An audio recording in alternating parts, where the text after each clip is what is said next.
কত নাম্বার পৃষ্ঠা উস্তাদ? পৃষ্ঠা নাম্বার হচ্ছে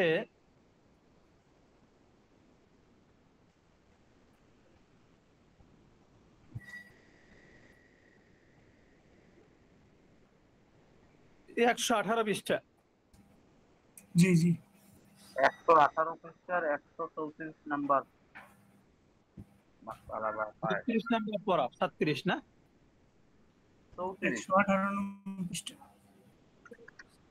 134 নাম্বার পড়া 118 নাম্বার 118 পৃষ্ঠা 136 34 শুধু 34 34 এখানে নাই, 34 থেকে আছে কত পৃষ্ঠা?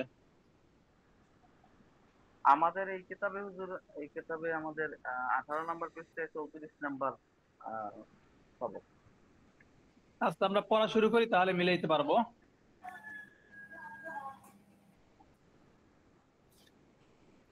আচ্ছা 34 নাম্বার থেকে যদি শুরু করি তাহলে সেটা হচ্ছে 117 পৃষ্ঠা।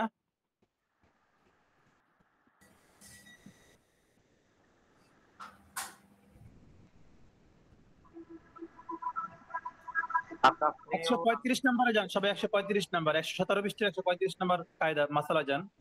وعلى هذا أداء الكفارة لا يحتاج فيه إلى التعيين من جنس واحد ولو لا عين لغى। এখান থেকে ঠিক না, এটা হয়েছিল এখান থেকে শুরু করলাম। وعلى هذا এর উপর ভিত্তি করে আদাউল কাফারাত, যদি কাফার আদায় করে, কাফারা আছে না, যেমন শপথের কাফারা হয়, হত্যা বা বিভিন্ন জিনিসের কাফারা হয়, রোজার কাফারা হয়।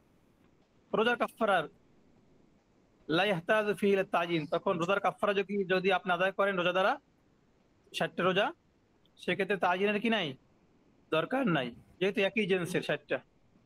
ওয়ালাউ আজ্জানা লাগা, তা'য়িন করলে এটা অনর্থক, দরকার নেই।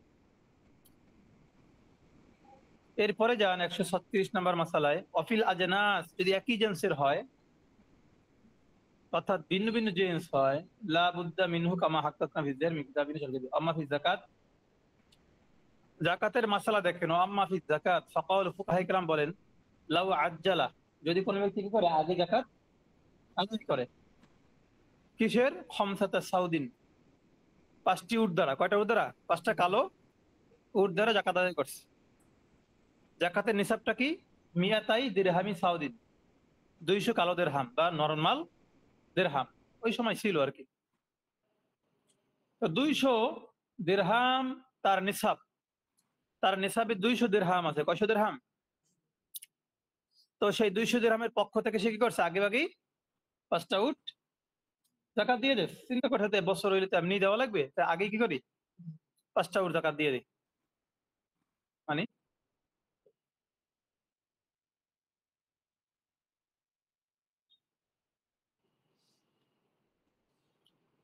আচ্ছা, ফাহালাকাদি সাউদ, এরপর কি হয়ে গেল, সেই টাকাগুলা নিসাবটা কি হয়ে গেল, নষ্ট হইয়া কবলাল হাউল, বছর ঘোরার আগেই নিসাব নষ্ট হয়ে গেছে। কিন্তু নিসাবের তো টাকা সে কি করছে, যাকাত আদায় আদায় আগেই করছে, কিন্তু এখন হঠাৎ করে নিসাবটা কি হয়ে গেল, নষ্ট হয়ে গেল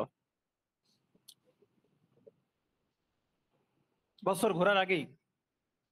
ওয়াইনদাহু নিসাবুন আখার, তার নিকট আরেকটা নিসাব এখনো আছে, মনে করেন তার নিকট হয়তো গরুর একটা নিসাব আছে, ধরে না একাধিক নিসাব তো থাকে, স্বর্ণের নিসাব আছে অথবা, তাহলে কান আল মুআজ্জা আনিল বাকি, তাহলে এই যে অগ্রিম যে যাকাতটা দিল সেটা এখন কিসের পক্ষ থেকে আদায় হয়ে যাবে, অন্য নিসাবের পক্ষ থেকে আদায় হয়ে যাবে।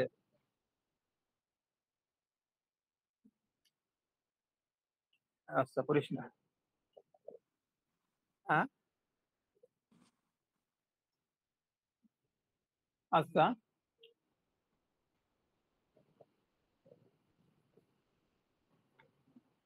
এরপরে হচ্ছে ওয়াফিল ফাতহিল কাদির মিনাস সাওম ওয়ালাউ ওয়াজাবা আলাইহি কাযাউ ইয়াওমাইনি। এখন দেখেন কোন ব্যক্তির উপরে 2 রোজার কি আছে, সরি, মিন রমাদান ওয়াহিদিন, একটা রমজানের 2টি রোজা কি আছে, কাজা আছে। অর্থাৎ মনে করেন 2024 সালের 2টা রোজা কি আছে, কাজা, 24 সালের 2টা, অর্থাৎ 10 এবং 11 রোজা সে রাখতে সুস্থতার রাখতে পারে না, 2টা রোজা কাজা আছে। ফাল আওলা, তাহলে ক্ষেত্রে উত্তম হচ্ছে নিয়তের ক্ষেত্রে আইয়ান ভি আউয়াল ইয়াউমিন, সে এইভাবে নিয়ত করবে যে প্রথমটা আমি কি করতেছি 10 নাম্বার, এটা তাইন করার কি নাই, দরকার নাই, একই জিন্সের, তো এই জন্য তাইন করার দরকার নেই। ওয়াজাবা আলাইহি কাযা, তাহলে সে এটাই বলবে যে আমার উপরে এই রমজানের যেটা কাজা অজীব হয়ে গেছে, আমি তার প্রথমটা কি করতেছি, আদায় করতেছি, এইবার দ্বিতীয়টা শেষ। তাহলে আর মূল রোজাটাকে তাইন করার কোনো দরকার পড়ে না। ইল্লাম ইয়াজিল জাযা, তাইন না করলেও সমস্যা নাই, জাস্ট বললেই হবে আমি যে প্রথম রোজাটা রাখতেছি, দ্বিতীয় রোজা রাখতেছি। ওয়াকাযা, অনুরূপভাবে লাউ কানা মিন রমাদানাইনি,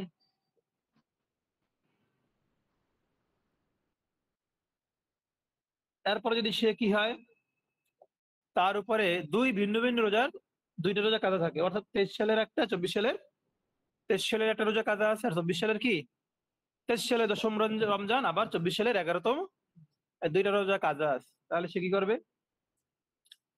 মুখতার কওল হচ্ছে,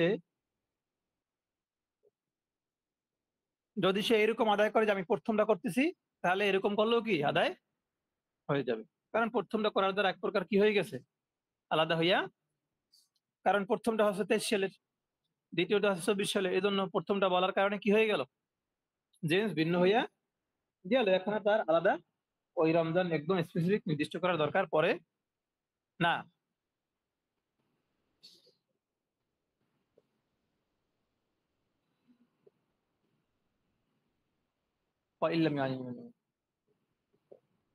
লাউ নাওয়াল কাযা লা গায়রা, শুধুমাত্র কাজার নিয়ত করছে, আমি প্রথম কাজাটা করতেছি, প্রথমটা, আর পরের দিন বললো কি দ্বিতীয়টা, দুইটাই তো কাজা আছে, তাহলে জায়েজ।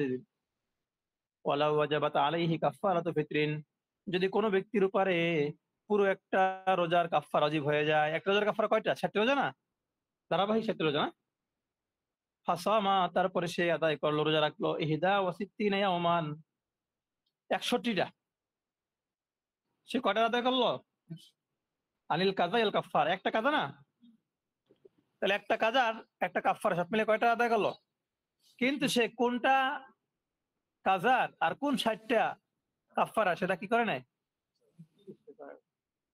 আলামি আজ্জি নিয়ামুল কাজা, জায়েজ আছে, জায়েজ।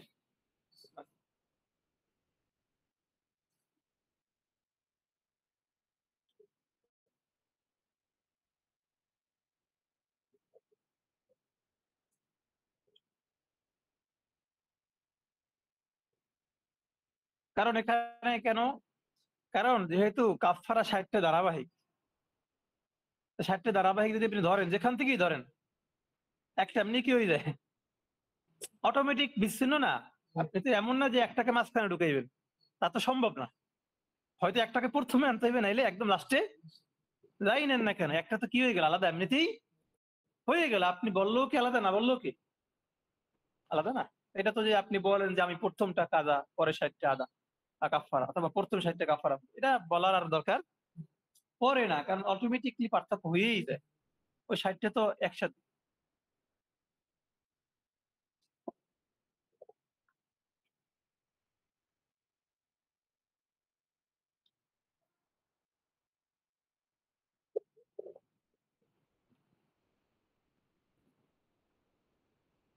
এরপরে 138 নম্বরে যান,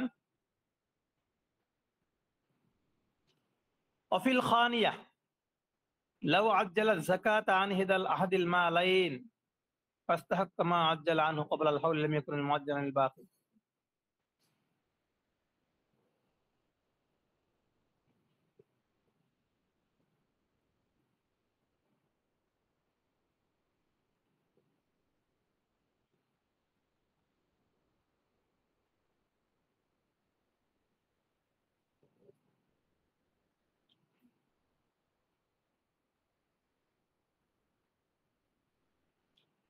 এখন আগে যে একটা মাসালা গেছে না জাকাতের, সেটা আরেকবার আমি বলি, তাহলে প্লাস লাগবে এখন, কারণ এটা জাকাতের মাসালা। আগের মাসালা ছিল এরকম যে 200 দিরহাম তার নিসাবে আছে, সে ওটার কি করছিল, আগেই আদায় করে দিচ্ছিল, বছর ঘোরার আগে যদি টাকাটা নষ্ট হয়ে যায়, অন্য যদি একটা খাত, সে খাতটাও ঠিক 200 দিরহাম, সেটাও কি আর একটা 200 দিরহামের খাত, বুঝলেন না বিষয়টা? ভিন্ন জিনিস না, জিনিস কি এক। এই ব্যবসা বা এখানে তার 200 দিরহাম আছে, আর এক জায়গায় আবার ওই ঠিক কালো 200 দিরহামই। আর তাহলে এই 200 দিরহামে যদি না আদায় হয় তাহলে এটা থেকে আদায় হয়ে যাবে, কারণ জিনিস এক হইলে নিয়তকে তাইন করা লাগে না, মনে আছে? যেমন রোজা জিনিস এক, এজন্য তাইন করা লাগে না, হয়ে যায়। জিনিস ভিন্ন হয়, মনে করেন এক ব্যক্তির, আমি আগে উদাহরণটা দিয়েছিলাম ভুল, উদাহরণটা এরকম হবে, এখানেও 200 দিরহাম নষ্ট হয়ে গেছে, আর আছেও কোনটা 200 দিরহামই আছে। হ্যাঁ করতে পারে, সমস্যা নেই, এটা উদাহরণস্বরূপ আর কি। এখন যদি ভিন্ন জিনিস হয়, অর্থাৎ মনে করেন তার উট থেকে কি করছে, একটা উট জাকাত অগ্রিম আদায় করছে, দেখা গেল যে বছর শুরু হওয়ার আগেই উটগুলো কি হয়ে গেছে, নষ্ট হইয়া। এখন তার আর একটা জাকাত আছে, সেটা কি স্বর্ণের। তাহলে এক্ষেত্রে ওই যে অগ্রিম আদায় করছিল জাকাত, সেটা স্বর্ণ থেকে কি হবে না? কেন? জিনিস ভিন্ন।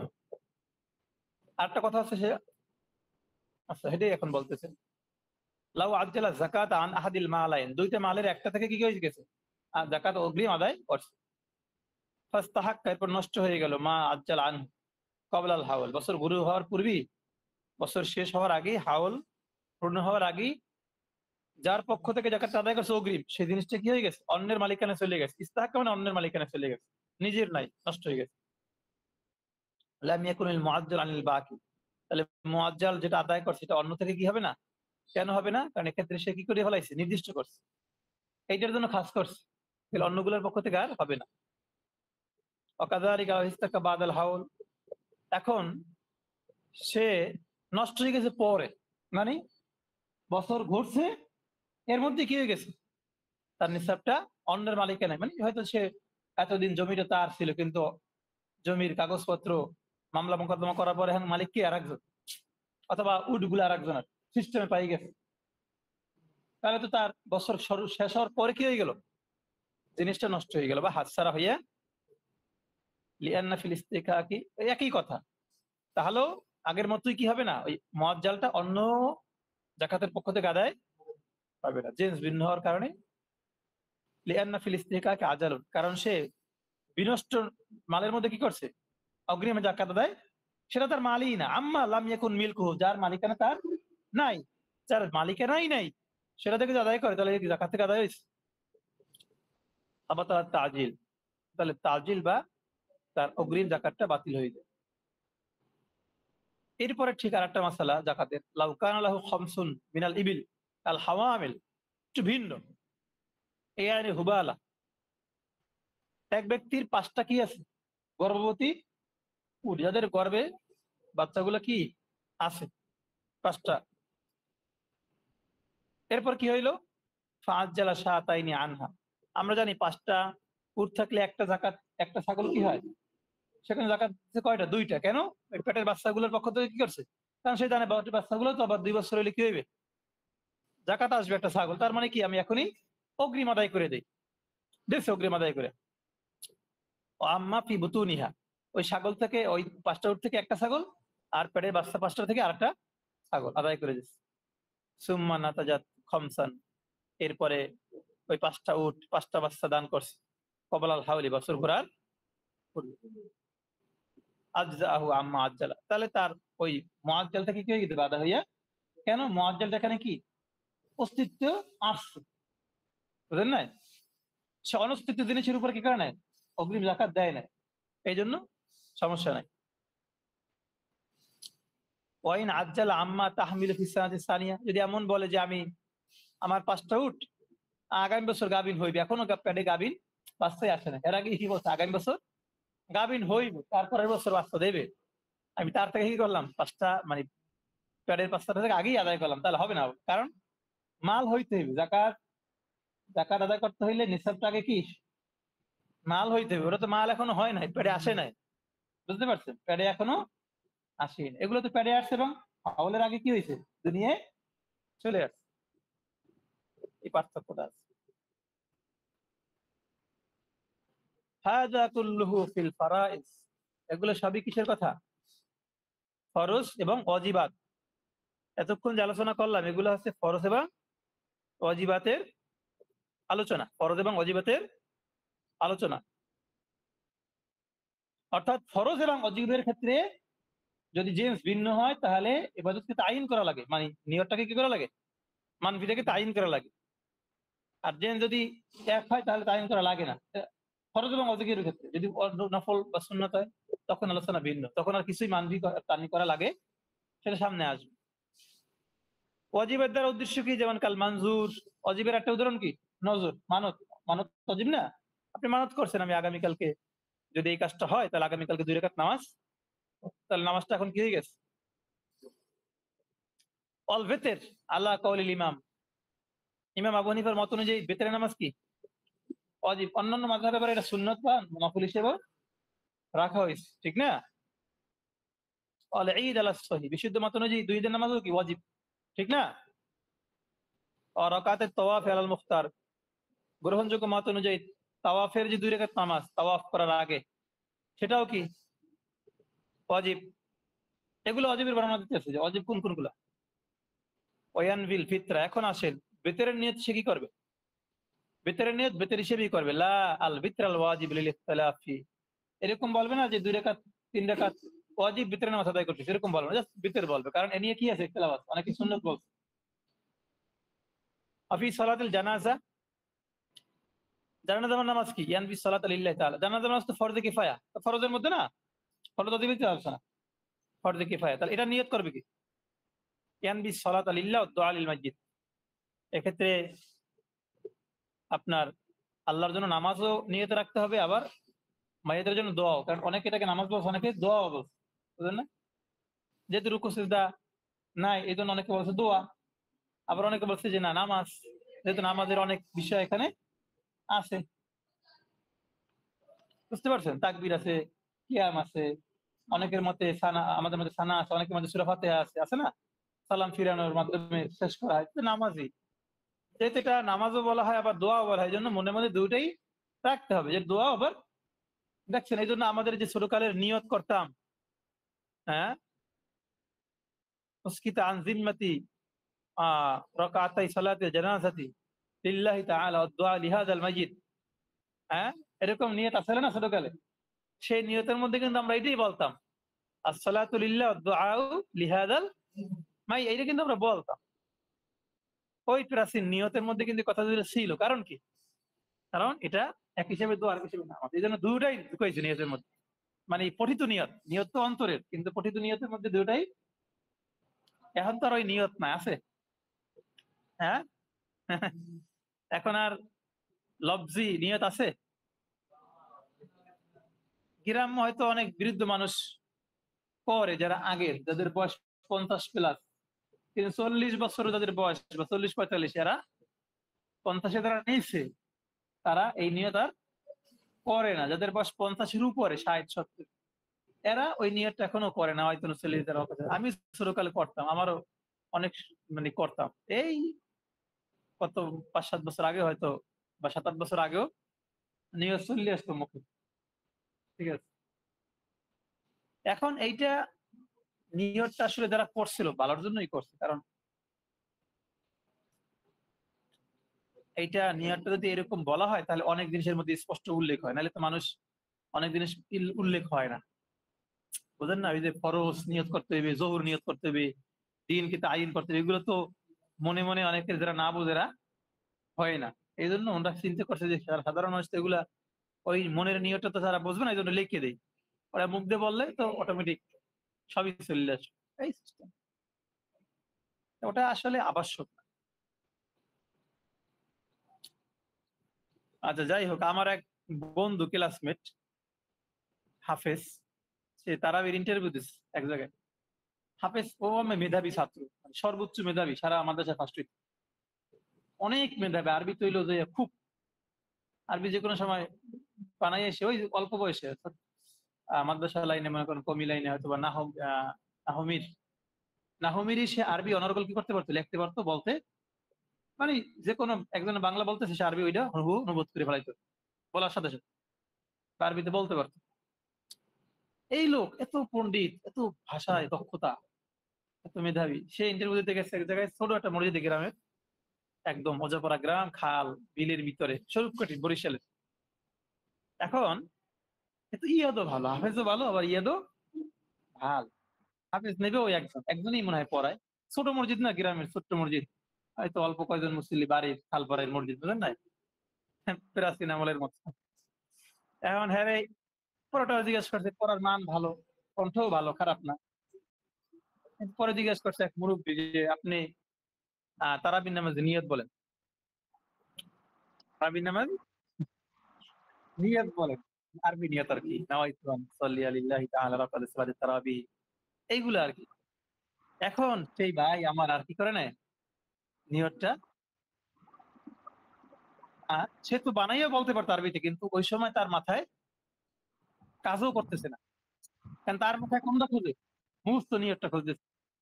ব্রেনটা যখন নির্দিষ্ট একটা জিনিসের আপনার হয়, আবদ্ধ হয়, তখন আপনার সারা যোগ্যতা থাকলেও কি, আপনার চোখ আছে মনে করেন একদিকে আটকে গেছে, হঠাৎ করে একটা ট্রেন আসছে, আপনার চোখ সব ঠিক আছে, কিন্তু তারপর দেখবেন যে আপনি কোথায় যাবেন এটা দিশা, আপনি জানেন যে এই পাশটা যাইতে হবে, এই পাশটাই সঠিক পথ, তারপর মাথা কি করে না, কাজ করে না, বুঝলেন?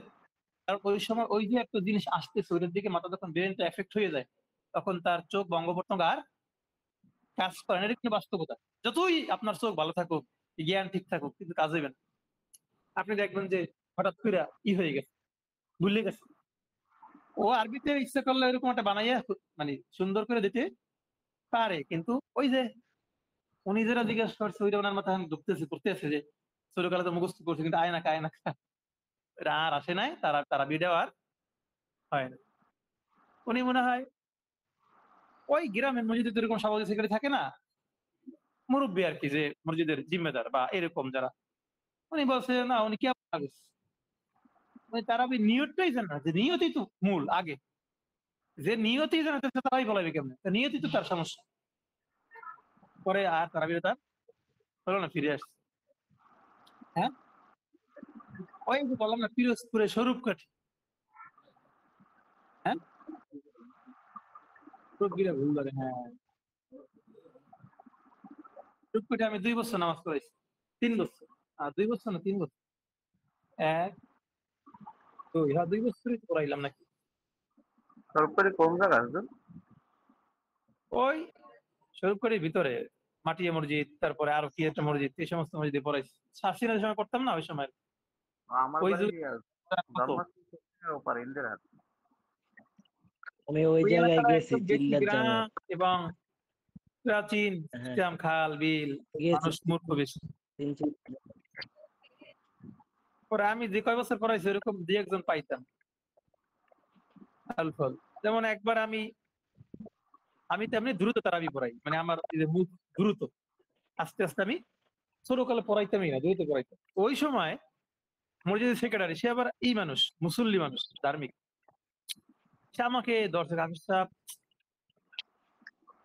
বাজারে অমুক মসজিদে 9টা 30 শেষ হয়, কিন্তু আমাকে এই দিকে লাগে 35, 5টা মিনিট বেশি লাগে, পাওয়া যায় না। আবার অন্য মুসল্লিরা আবার অভিযোগ দেখা, হুজুর একটু আসতে পারেন, কারণ আমরা যদি নাই বুঝি তাহলে করে লাভ কি, আমরা পড়ছি বিপদে। সেক্রেটারি কয় 5 মিনিট যা বাজারে আগে হয়ে যায়, আমাকে এখানে 5 মিনিট পরে হয় কেন? আবার 2-1 জনে কয় যে স্বাভাবিকভাবেই পড়েন, যাতে করে একটু তৃপ্তি সহকারে শুনতে পারি। এরকম জীবনে গিয়েছে, কাহিনীর শেষ নাই। দুনিয়ার মানুষ কি করতে পারবে না, সন্তুষ্ট সবাইকে করতে পারবে না, সম্ভব। হাদিস আছে না যে একই সাথে বাদী বিবাদী কি করা যাবে না, সন্তুষ্ট করা। আপনার কাছে বিবাদীও আছে, বাদীও আছে, একজনের নালিশ করছে একজনের বিরুদ্ধে, আপনি যখন ন্যায় ইনসাফ ভিত্তিক ফয়সালা করবেন, তখন কি উভয় সন্তুষ্ট হইয়া হাতে তালি দেবে? না, এক দলে দেবে, যার পক্ষে যাবে সে সন্তুষ্ট হইবে, আপনাকে নাস্তাও করাইবে।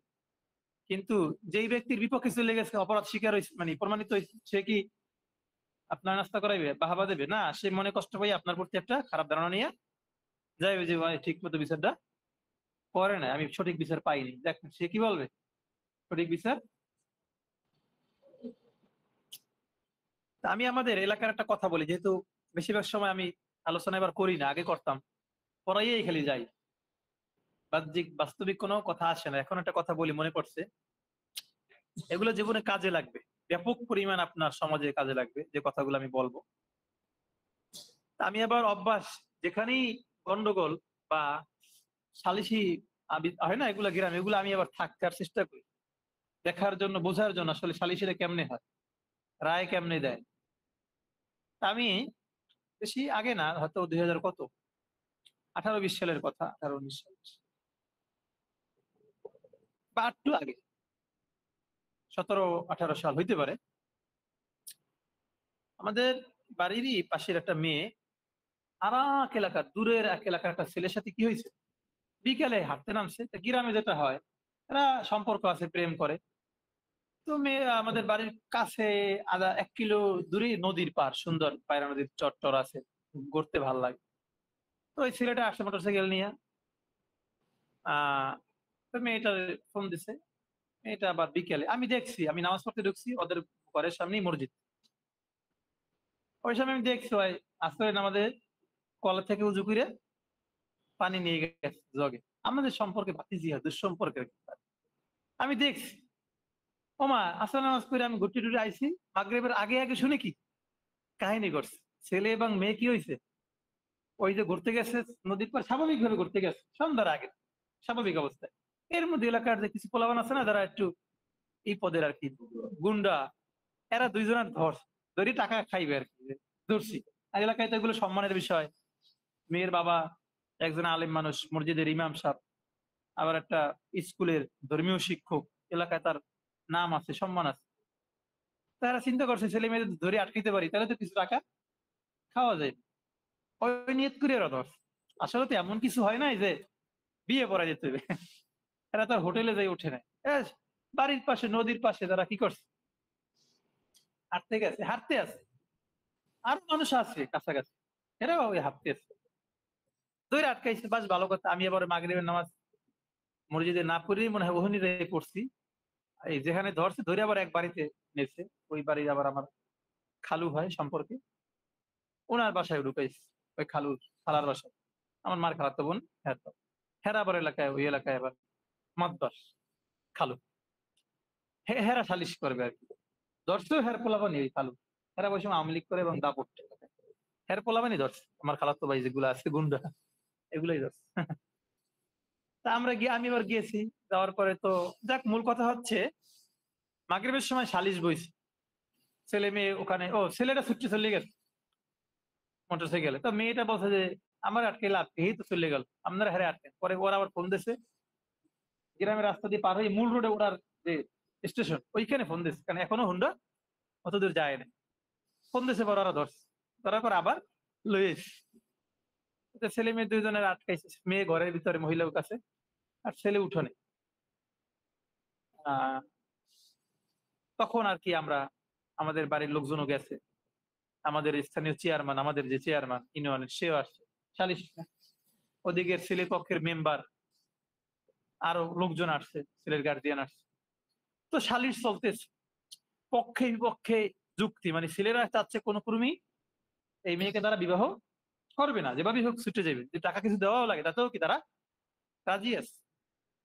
আর মেয়েরা, মেয়ের বাবা তো আর যায় নাই, লজ্জায় তার মাথা কাটা, তার পক্ষে লোক গেছে। মেয়েরা চাচ্ছে যে কোনো কর্মী বিবাহ ছাড়া আমরা আসতে পারবো না, কারণ এই মেয়ে যেই মানে কিছুই করে নাই, কিন্তু সব জায়গায় তো সরাই গেছে যে খারাপ ভাবে ধরা খাইছে। তো এরপরে সামাজিক একটা ভালো ফ্যামিলির মেয়েকে ভালো জায়গায় আর কেউ নেবে না জীবনে, এই ভয় মেয়ে পক্ষ কোনোদিনই ওই ছেলেকে ছাড়া তারা আসবে রাজি না। যা হয়েছে ওই ছেলের সাথে বিবাহ হয়ে যাবে, শেষ, তাদের কথা একটাই, চূড়ান্ত কথাই রে। তো ওই যে আমার খালু, উনি যেহেতু আমাদের এলাকার, আমাদের পক্ষেরই, ঠিক আছে, উনি আবার ধানু লোক, সালিশ ব্যবস্থায় কি অনেক চতুর, কথাবার্তা মারপিট চতুর। আর আমার চেয়ারম্যান সে আবার কি না, একদমই নর্মাল, এবং সে উকিল, পটুয়াখালী জজ কোর্টের উকিল, কিন্তু আসলে কথা বলতে পারে না, মারপ্যাচ জানে না।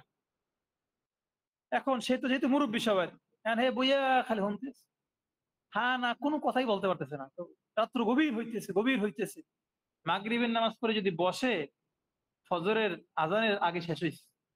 কাহিনী চিন্তা করছেন? 12 ঘন্টা যদি রাইতে দেয়, 12 ঘন্টা আমরা ওখানে বইছি না, 12 ঘন্টা ছিলাম। আমরা যখন ফেরত আসতেছি ওই বাড়ি থেকে, নামছি খেতে, মাঝখানে কোলা মানে কি ক্ষেত, জমি, তখন এই ফজর আজান দিয়ে ফেলাইছি ঘরে ঢোকার আগে। তাহলে এই কাহিনী। একটা পর্যায়ে উনি এই কথাটা বলছে যে মেম্বার আবার খুব চালাক, ওই পক্ষের যে মেম্বার সে খুব চালাক এবং ঝানুর, আপনার ওই যে সালিশ, সে এমন এমন পয়েন্ট উল্লেখ করতেছে যাতে করে এই ছেলে বিবাহ করা আর কি না সম্ভব, এই ছেলে নির্দোষ প্রমাণিত হয় এবং এটা বিবাহের কোনো কি না কেস না। আমাদের পক্ষে চেয়ারম্যান তো কিছু কইতে পারে না, বা হে তো মুরব্বী হিসেবে কাজ করবে, তো কইবেও না, এ রায় দেবে, হ্যাঁ পারেন। তা আমাদের পক্ষে খালুই কি করতেছে, পাল্টা জবাব দিয়ে দিয়ে সে এটাকে কি করতেছে, মানে পক্ষে আর কি খুব শক্তিশালী ভাবে এটাকে পরিচালনা করতেছে। করতে করতে আমরা খেয়াল করতেছি দুই পক্ষেরই দলিল আছে, দুই পক্ষেরই যুক্তি আছে, আসলে কেউ কি না আসলে কম না। কথার মার পেছে বিশাল আগাইতেছে, তাইলে তো সারা রাত লাগে না, তো আগেই শেষ হয়ে যেত, কিন্তু এত পরিমাণ তাদের এভিডেন্স দুই পক্ষে, কেউ ছাড়তেছে না। লাস্টে ওই যে মেম্বারে বলতেছে, চেয়ারম্যান সাহেব আপনি তো আমাদের মুরব্বী, আপনি একটা ফয়সালা দেন। চেয়ারম্যান কিছু করেন, তখন উনি একটা কথা বলতে পারে, দেখেন আপনি আসলে হয়তো মনে করতেছে যে আপনার ভোট কমতে পারে কোন এক পক্ষে রায় দিয়ে গেলে, এই চিন্তা করলে তো হবে না, আপনাকে অবশ্যই এক পক্ষে ফয়সালা দিতেই হইবে, এতে দুই দল সন্তুষ্ট হইবেন, এক দল সন্তুষ্ট হইবে, তাতে কি আপনি তো রায় দিতেই হইবে। বিষয়টা এটাই যে আপনি যখন ফয়সালা করবেন তখন আপনাকে অবশ্যই কি করতে হবে, সঠিক ফয়সালার মাধ্যমে এক দলকে দোষী এক দলকে নির্দোষ প্রমাণ করতে হবে। আপনি যদি মনে করেন যে না আসলে তো উভয় আমার কাছের লোক, এটা সমঝোতা করে দিই, মানে এটা এরাও পুরা দোষী করলাম না, এরাও নির্দেশ করলাম না, এটা দামাসাবাদে, তাহলে কিন্তু আপনি বিচারক হিসেবে কি হবে, ব্যর্থ হবে। তখন মানুষ যারা থাকবে তারা মনে করবে যে এই আসলে কি না ওরকম শক্তিমান বিচারক না। আর যদি আপনি এক পক্ষে মানে সঠিক বিচার করেন, এক পক্ষে যদি পরাজিত হয়, তারা তৎক্ষণাৎ হয়তো আপনাকে ই করবে, মনে মনে অসন্তুষ্ট হবে, কিন্তু তারাই আবার এক সময় বলবে যে না ও আসলে কি ন্যায় বিচার করতে পারে, ওর মধ্যে যোগ্যতা আছে। তখন যদি অন্য কোনো এরকম সমস্যা হয়, তখন সে আপনার কথাই বলবে যে না ও আসলে কি ন্যায় বিচার করে। তাহলে যে চোর সেও কিন্তু আপনার চায় যে বিষয়টা কি হোক সঠিক। আমি একবার এক চোরের সাথে কথা বলছি, ফয়সালা লাস্টে এইটাই হয়েছে, প্রমাণিত হয়েছে এইটা যে এই মেয়ে এই ছেলের সাথে বিবাহ করা ছাড়া এর আর কোনো উপায় নাই, এবং এমন পর্যায়ে গেছে বিভিন্ন সিস্টেমে যে এখন একমাত্র সমাধান কি বিয়া। তখন এই যে ফজরের আগ মুহূর্তে কি হয়েছে, কলমা হয়েছে। তখন তারা আর একটা পেজ দিয়েছে, এখন আমরা কলমা করি, কাবিন আমরা না করি। তো সরকারি নিয়মে কোনটা আসল, কাবিন। কলমা কিন্তু সরকারি নিয়মে কি না কোনো ভ্যালু। আপনি মুখ দিয়ে বলছেন, নিজে মুখ দিয়ে বলছেন কবুল, এটা কি কেউ দেখছে, দেখলেও বাকি আগে আপনি বলবেন করে অস্বীকার করবেন যে না এটা হয় নাই, কি করার আছে, আপনার পক্ষ সাক্ষী আছে, পক্ষ তো সাক্ষী আছে, বুঝলেন না? আপনার পক্ষে 5 জনে বলবে না আমরা শুনিনি, হ্যাঁ পক্ষে 5 জনে শুনছি, সমস্যা না। এই জন্য লিখিতই কি আসল। হ্যাঁ বলছে না লিখিত আমরা পরে করবো আনুষ্ঠানিক হবে, এখন কলমা করি, তবে আমাদের পক্ষে যারা তো জানারা বলছে না, কাজে আগেই হ্যাঁ বসাই রাখছে, এই সন্ধ্যার পরে কাজে এসে বসে দিচ্ছে, কাজী বসে রয়েছে, পড়ে না, কাজী এলাকার কাজী আর কি, বাড়ি কাছে, সেও বসে রয়েছে ঠাস দিয়া। যাই হোক একটা পর্যায়ে আর কি হয়েছে, বিয়ে হয়েছে, এখন সুখী আছে তারা। ছেলেটা অনেক ভালো, যতটুকু আমরা তো পরে তার সাথে কথাটা বলছি বা মিশছি, অনেক ভালো। হয়তোবা প্রেম তো মানুষ বা এরা হয়তো করছে, কিন্তু এমনি ব্যক্তি হিসেবে কি অনেক ভালো। যাক ভালো আছে তারা, এখন সব সুখে শান্তিতে আছে।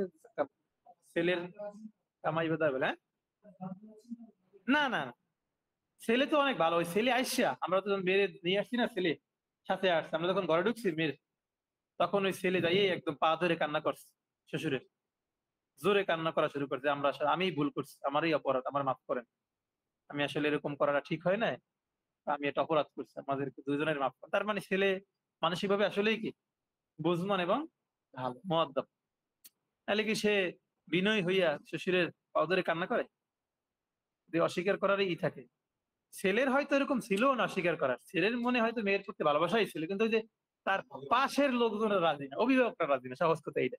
ছেলে তো রাজি মোটামুটি, কেন ছেলে রাজি না হলে কি সময় দিয়ে ঘুরতে আসে বা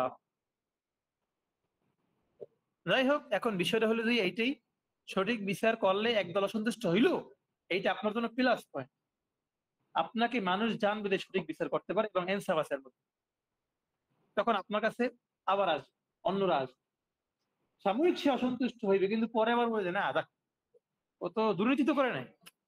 আর যখন দুর্নীতি করবে না, তখন যার পক্ষে দিচ্ছে না সেও আপনাকে কি করবে, মানে মনে করবে দুর্নীতিবাজ। তখন তার কাছে, আপনার কাছে দ্বিতীয়বার সে কইবে শালা তো দুর্নীতি করে, তাহলে ও যদি টাকা বেশি দেয় তাহলে ওর পক্ষে কি করবে, এই জন্য সে আপনার কাছে আসবে না। যেমন আমি এক চোরের কাছে ফোনে কথা বলছিলাম, চোরে আর কি বাটপার আছে না, ফোনের বাটপার, যারা ফোনে ফোন দিয়ে বলে স্যার আসসালামু আলাইকুম, আপনার জন্য তো একটা পুরস্কার আছে, আপনি তো একটা গাড়ি জিতেছেন আমাদের ফোনের পক্ষ থেকে, 100 জন গিয়ে লটারির মাধ্যমে আমরা একজনকে নির্বাচিত করেছি, আপনি সেই ভাগ্যবান, স্যার আপনি কোথায় আছেন, আপনার পুরস্কারটা আমরা কিভাবে যেতে পারি, আপনাকে পৌঁছাতে পারি। তা আমি তারাবি পড়াইছি পটুয়াখালীতে, তা আমার লগের হাফেজটা একটু ছোট, ওরে এই ফোনটা দিচ্ছে, ওর ফোনে ছোট বাটন ফোন হয়নি ফোন, ও বোঝে না, কয় ভাই আপনি একটু দেখেন তো কি জন্য কয় আমি নাকি বড় পুরস্কার, আমি কি দেওয়া দেখি দাও। আমি ধরছি, ধরার পর দিয়ে ওই কথা কইতেছে সুন্দর ভাবে, স্যার জি স্যার আপনি কোথায় আছেন, আমি বলছি, আমি আবার তখন একটু ভং ধরছি যে পরে কথাটা আরো নেওয়ার জন্য, আমি তখন একটু গ্রাম্য মূর্খ ধরছি, মানে ভাঙ ধরছি, এই ভাই আমি তো গ্রাম্য মানুষ, কাজ বাজ করি, তো এখন আসলে গাড়িটা আপনি কেমনে পাবো ভাই। হ্যাঁ স্যার সমস্যা নাই, গাড়িটা আপনি পাবেন, আপনি একটা কাজ করেন, রেজিস্ট্রেশন করতে হবে। রেজিস্ট্রেশন করার জন্য আপনাকে আহ আমি একটা নাম্বার দিচ্ছি, নাম্বার আপনি 500 না, অল্প টাকাই চাইছিল, অল্প 500 টাকার নাম্বার তো চাইছে, যে টাকাটা দেন, রেজিস্ট্রেশন হয়ে গেলে আপনি গাড়িটা পেয়ে যাবেন। আমি বললাম স্যার আসলে এত টাকা তো আমি তো এখন একটু দূরে আসছি, আমার কাছে এরকম টাকা টাকা নিয়ে আসিনি, আমি তো এখন টাকাটা আপনাকে কেমনে দেবো। তখন একটা কাজ করেন, আপনার আশেপাশে কোন দোকান আছে পরিচিত, সেখানে যান, যে আপনি তার কাজ করেন, 100 টাকা দেন, 100 টাকা দিয়ে আপাতত রেজিস্ট্রেশনটা করেন, মানে গাড়িটা কিন্তু আপনি পাবেন না স্যার। আমি বলি স্যার 100 টাকা কেমনে দেবো, ওই দোকানদার আমার কেউ চিনেন, আমার টাকা কেমনে তারা দেবে। তখন সেও সন্দেহ করা শুরু করছে, বেতন দেবেন, কেউ বেতন নিয়ে আসছে নিমেষে, দেবেন তো দেন। তো সে কি বললো, তখন আমি বললাম ভাই এই বাটপারি কবে থেকে শুরু করছে। তখন সে আমার গালিগালাজ করছে, গালিগালাজ করার পরে আমি তখন বললাম যে ভাই এটা দেখেন, আপনি কথাবার্তা তো শিক্ষিতই মনে হচ্ছে, লেখাপড়া তো মনে হয় করছেন অবশ্যই, তাহলে আপনি এই কাজ কেন করেন ভাই, এই যে মানুষের ঠগান, হয়তো আমি বুঝতে পারছি দেখে আমি ঠগি নাই, কিন্তু এরকম তো অনেক মানুষ ঠকবে, অনেক গরিব মানুষ তো হয়তো আপনার কাছে প্রতারিত হইয়া সর্বস্ব হারাইবে। তখন সে বললো, এই ওই লোকটা তখন আমাকে বলে, আপনি তো আমার জ্ঞান দিতে আছেন যে আমি মানুষের ঠগাই কেন, গরিব মানুষের ঠগাই কেন। তা আমাদের দেশের সরকার কি ভালো, সরকার দিয়ে হাজার হাজার কোটি টাকা মানুষের তো মারতে আছে, দুর্নীতি করতে আসছে, হেডা আমনে সহে বাজে না, চলে বলতে সরকার যে মানুষের চুষে খাইয়ে ফেলাইতে আছে, দেশের সরকার হাজার কোটি টাকা সব পাচার করতেছে, এইটা সহি বাজে না, আর আমি অল্প 200-500 টাকা নেই, এটা আমাদের একদম জ্ঞান দেওয়া শুরু করছে আমার বলতে। তখন আমি চিন্তা করলাম যে আসলে এই চোরটা, সে চোর, সে খারাপ কাজ করে সেটা জানে, কিন্তু তার দেশের সরকার যে খারাপ এটা সে মানতে পারতেছে না। সে চায় সে খারাপ হইলো স্যার, সরকারটা কি হোক। বুঝলেন না বিষয়টা, বুঝতে পারছেন। আপনি এলাকার ইমাম সাহেব, অনেকে আপনি যদি কোনো ভুল করেন দেখবেন মানুষ ডাক লয়, ঠিক না। আপনি যদি গ্রামের চায়ের দোকানে বসে বসে টিভিতে খেলা দেখেন, মানুষ সমালোচনা করে, অথচ সে নিজে কিন্তু খেলা না, অনেক কিছুই দেখে এবং সে নামাজও ঠিক মতো পড়ে না। এর ব্যাখ্যা কি জানেন, এর ব্যাখ্যা হচ্ছে সে জানে যে সে ভালো না, সে ভালো মুসলমান না, কিন্তু তারপরও তার মনটা চায় যে আমার ইমাম সাহেব অন্তত কি হোক, ভালো মানুষ থাকুক, ইমাম সাহেব হুজুর সে কেন খারাপ হইবে, আমি তো আম পাবলিক, আমি তো আর অতটা জানি না বুঝি না, বা আমি তো এমনি তো ভালো না, কিন্তু আমার হুজুর কেন হ্যাঁ খারাপ হয়। সে কিন্তু তার হুজুরকে কি চায় না, খারাপ হোক এটা সে চায় না। এটা কিন্তু মানুষের নেচার, অভ্যাস। বুঝতে পারছেন? দেখবেন বাবা ভালো না, সে হয়তো দুর্নীতি করে, ঘুষ খায় বা ফাঁকিঝুঁকি করে, অথবা বিভিন্ন ভাবে টাকা ইনকাম করলেও তার সন্তানটাকে সে মিথ্যে বলুক, ছোট্ট বাচ্চাটা মিথ্যে বলুক বা এটা করে সেটা সে জীবনও, বাবা দেখবেন বিড়ি সিগারেট খায়, কিন্তু সন্তান বিড়িতে আসক্ত হোক এটা জীবনও ওই বিড়িখোর বাবা কোনোদিনই চায় না তার সন্তানরা কি করুক তার মতো বিড়ি খাওয়া শুরু করে, চায় কোনোদিন? চায়। যাক, কথাগুলো কিতাবে আসে আমরা। এরপরে দেখেন আর একটা মাসালা,